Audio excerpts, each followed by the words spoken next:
É o mesmo raciocínio que a primeira-ministra da Alemanha tem, né, que o Sarkozy tem, que o Partido Republicano tem. Diante de crise, é arroz fiscal.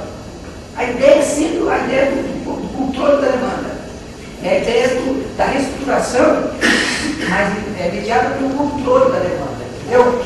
A repressão é forte, é sempre essa ideia. E essa ideia foi aberta pelo produtor. É evidente que essa ideia ela acaba tendo algum respaldo positivo, ela força a inovação. Esse é o aspecto que vem de há muito tempo já, essa perspectiva. Ela força uma certa inovação. E ela força uma inovação tecnológica, você passa a ter, as escolas passaram a ter, né, uma certa estrutura diferenciada, modelos de desempenho, sabe, uma certa uniformização do conhecimento. Então você cria apostilas, você cria todo um sistema, que é um sistema que é produzido em prática para funcionar em situação de uma formação precária.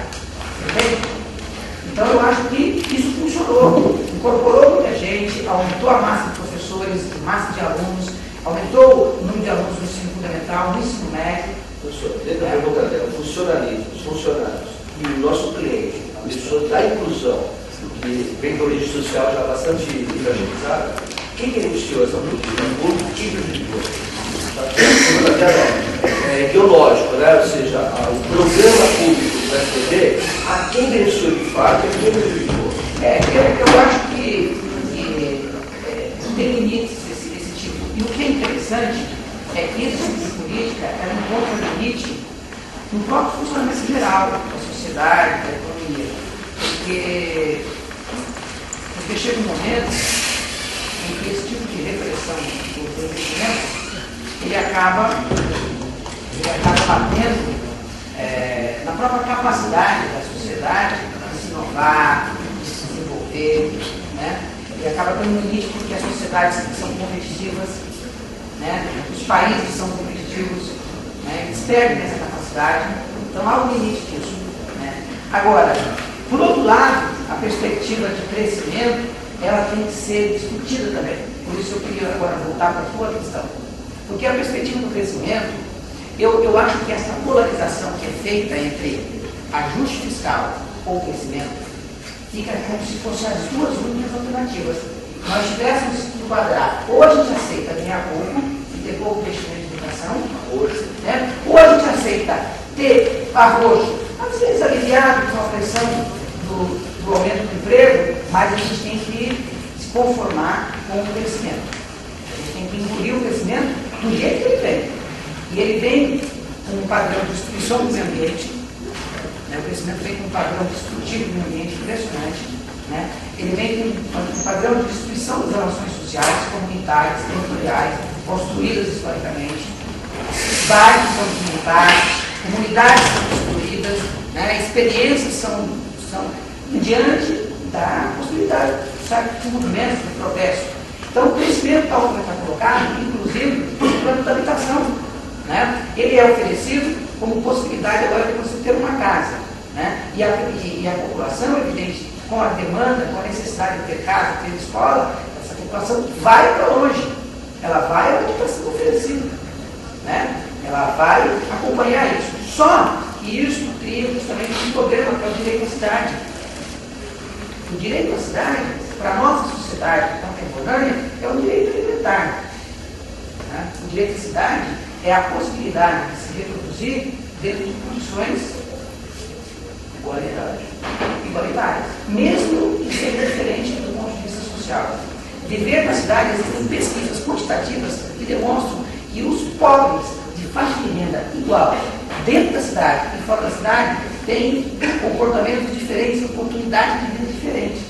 O mesmo a faixa de renda lá na periferia e aqui nas áreas da cidade que ainda comportaram a presença e a permanência de pessoas de baixa renda, de mesma faixa salarial. A cidade ela tem uma positividade sobre a vida. Então, quando você pega a população e desloca ela para além da cidade, espaço de expansão, você está criando já uma situação de desigualdade, mesmo com faixa de salário igual. Entendeu? Então, eu acho que há uma discussão importante que a gente faz, do ponto de vista, seja da filosofia, da geografia, da história, né? E é colocar no centro a vida urbana. Né?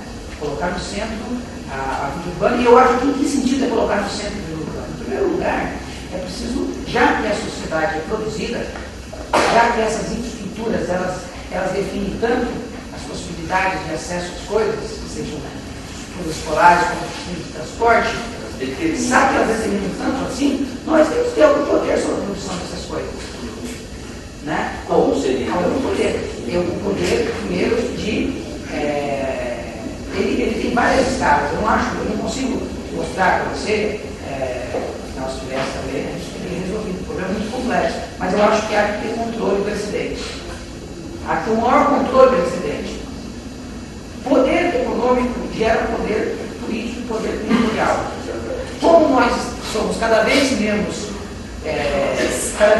nos apropriamos da nossa riqueza, e cada vez mais os bancos, pelo sistema de crédito, têm cada vez mais dinheiro, cada vez mais esse poder de decidir as coisas, nós ficamos à mercê desse movimento de velocidade, esperando chegar à nossa casa, esperando chegar ao nosso carro, esperando, né, nessa expectativa.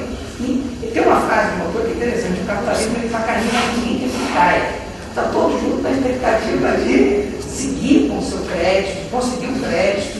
Né? E o sistema está montado de tal forma que a gente não gosta dele, mas a gente não consegue viver sem ele mais. Eu consigo. A gente está amarrado, não consegue. Você que é os filhos, porque ele expulsa também, né? Cria desemprego, expulsa as pessoas para fora do mundo do trabalho, né? Desestrutura as vidas. Então, eu vejo essa mobilização de algumas escolas. Eu só vou fazer uma intervenção assim, um encaminhamento, porque como nós temos uma outra inscrição, e aí você pode se inscrever novamente, se você quiser já põe o seu nome aqui. Senão a gente não consegue passar, pode ser?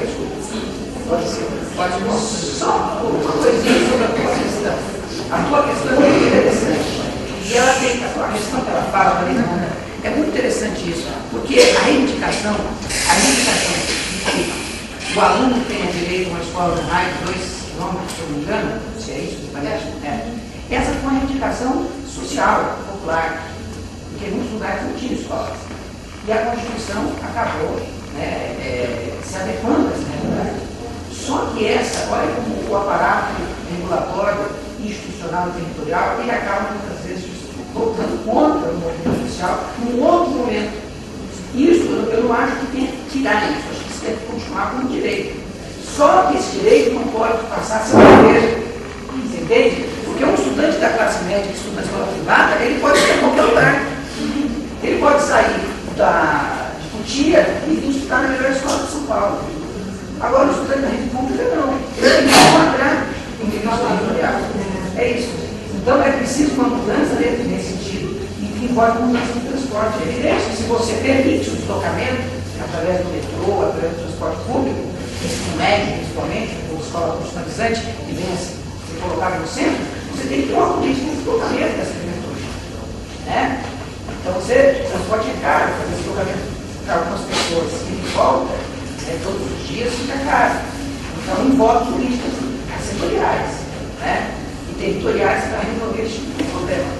Eu acho que é possível resolver, não é uma coisa tão complicada. E isso está ligado ao seguinte, uma perspectiva, aí eu encerro esse bloco, que é a perspectiva de volta à cidade. Você entende? É a perspectiva de reocupação da cidade. A cidade é um bem social. Né? A cidade é um bem de todos, uma construção de todos. Então, voltar a estudar nessas escolas abre a possibilidade de ocupar outros lugares dessa cidade, de voltar a morar nessa cidade. Por que a gente tem que recusar o direito de morar na cidade, quando se sabe que na cidade existem, não sei quantos prédios vazios, espaços vazios, né? E não é só na cidade antiga, não. Na Berrini tem prédios vazios. Mas não Pinheiro tem prédios vazios. Né? Então a gente precisa resolver esse tipo de como é que você ordena esse excedente. Excedente de dinheiro, excedente de lugares, excedente de escola. Nós somos uma sociedade que tem excedente. Excedente de gente de escola e excedente de escola vazia. Excedente de casa e excedente de casa vazia. É um descompasso. Por que um descompasso? Porque é uma sociedade baseada baseado no crescimento, precisa voltar sempre para frente o crescimento.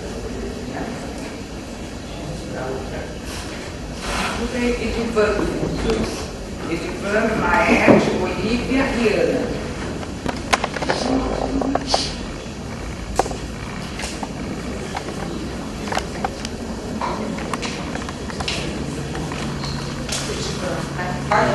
Professor, então é o seguinte, nós vimos aí no século XVIII, a Inglaterra fez a primeira revolução industrial, né? E a Inglaterra também. Eu estou falando alto. Só para de falar. Obrigado. Não é nada. No século XVIII, professor, a Inglaterra fez a primeira revolução industrial, né? Então nós temos um êxodo rural em massa para Londres, né? Então o que acontece? Aqui no Brasil, ocorreu também o quê? Ocorreu a desindustrialização da cidade, né? A minha pergunta é, se na sua opinião, existe perspectiva a longo prazo dessas áreas que hoje são nobres em São Paulo, comercialmente nobres, né, deixarem de ser comerciais e novamente vir população para habitar esses locais, população de baixa renda? Na cidade de São Paulo? Sim. No geral, né? Eu sou de banda. Isso.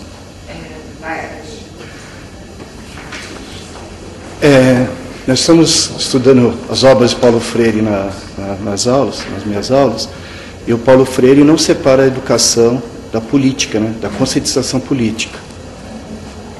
Então, eu vejo que a cidade, né, estamos falando de urbanização, então tem referências à cidade, ela favorece essa conscientização política, né? Até dentro do discurso pós-moderno, tendo em conta as várias culturas, diversidade cultural, questões de etnia, gênero também, mas favorece aquela consciência do funcionamento do próprio capitalismo, né? É um local que favorece a gente ter uma consciência maior, um entendimento maior do geral, né? Do funcionamento do capitalismo. Até dá para entender melhor a chamada mais-valia de Marx, né? Até usar esse exemplo por conta de que na especulação imobiliária há uma apropriação do fruto de um trabalho coletivo. Todos participam, construindo a cidade, pagam imposto, com o seu trabalho, os pedreiros e tal. De repente, chega o metrô, alguma coisa lá, aí valoriza, né? Inclusive aqui a Pedro Vicente era um local que tinha vários cortiços aqui antes da vinda do metrô. Aí quando veio o metrô, valorizou. Eu tenho até fotos dessa época, né, quando falava sobre a história de São Paulo aqui na escola. Aí muitos que moravam nesses cortiços, né, que eram pobres e tal, havia uma vantagem que era perto dos locais de trabalho, transporte abundante e tal, foram expulsos, né? Foram expulsos por conta que aí eles preferiram lugar para comerciantes, né? Hoje as casas aí vendem material para os militares, uma coisa assim, né, o comércio, entre outros, né? Então, por conta disso, nessa perspectiva de que a cidade favorece a conscientização, eu pergunto para você, o que você acha do projeto Nova Luz, né, que foi iniciado por Serra e está tendo continuidade agora com o Kassab, né?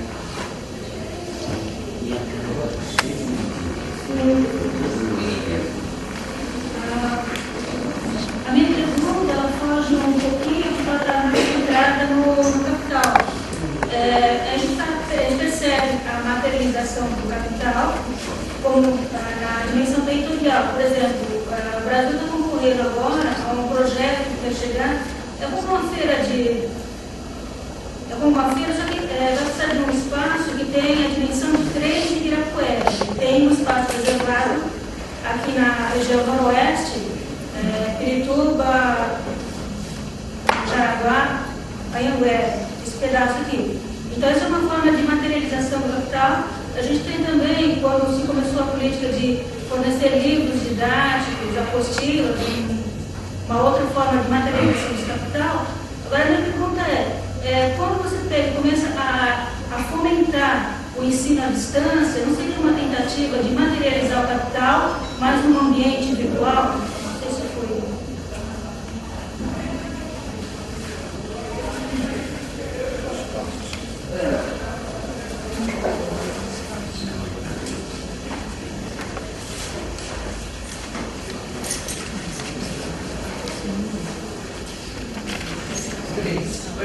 Na sua tese, na introdução, você fala sobre como se faça a educação. E anteriormente, na sua fala, você colocou essa questão da performance das crianças nas unidades periféricas e nas regiões centrais. Então, nesse contexto, como fica a construção de centros educacionais unificados, né, os CELS? Porque boa parte deles estão localizados bem locais bem distantes. Então, mesmo com a estrutura do sistema CEL, pela localização do espaço urbano, essas crianças vão continuar tendo defasagem em relação às crianças da região central. Né? É isso que eu acho interessante. Eu gostaria que você falasse um pouco mais sobre a sua tese, sobre a escola de Chicago, e ainda citou o Bourdieu, professor prefeito de lugar. Né? Então, eu acho que é uma coisa que para nós educadores é muito importante. Então, fica a posição desse professor, né, numa escola de periferia? Ele tem consciência de que, pela localização, por mais que ele trabalhe, ele não vai ter defasagem em relação ao aluno da escola central? Sobre essa parte, eu gostaria que você falasse. Obrigado. Esse bloco, tem um outro bloco que é a Escrevi, a Emília, o Álvaro e a Beth. Tá? Então, acho que aí depois, se eu não concordar, a gente abre o bloco e fecha para encerramento. Então, durante a fala do Sérgio, eu vou anotar, se tiver mais alguém. Então, respondo esse bloco. Tá. Legal, cada vez mais questões interessantes.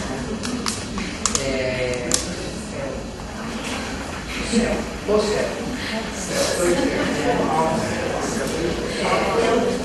Eu vou novamente assim, trabalhar no raciocínio